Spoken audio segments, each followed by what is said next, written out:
Office থেকে একটা phone আসছে, একটু অ্যাটেন্ড করতে হবে। ধরি একটু প্লিজ। কেমন আছো? বেশ ভালো। জিজ্ঞেস করবে না আমি কেমন আছি? ইচ্ছা নেই, আগ্রহও নেই। অনেক বদলে গেছো তুমি ফাহমিদ।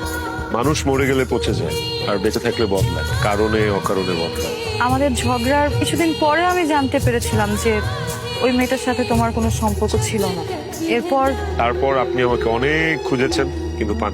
ফাহমিদ, ওই দিনের জন্য আই এম রিয়েলি সরি। আমি এখনো তোমাকে ভালোবাসি। লজ্জা লাগে না? ভালোবাসা মানে কি? একজন আরেকজনের উপর দায়বদ্ধতা, সুখ দুঃখ ভাগাভাগি করে নেয়। আরে কি বলি, এইসব ছিটে ফোটাও তো আপনার মধ্যে নেই। ফাহমিদ প্লিজ আমাকে বোঝার একটু চেষ্টা করো। আপনি কি ভুলে গেছেন ওইদিন আমাকে আপনি কি কি বলেছিলেন? ভালোবাসার স্ট্যাটাস দেখে। সরি টু সে, এখন আমার আর তোমার, আই মিন আপনার, আমার আর আপনার স্ট্যাটাস এর মাঝখানে যোজন যোজন দূর। আমি আর ওই ফামিদ নাই যে ফামিদকে আপনি রাস্তায় ফেলে চলে গেছেন।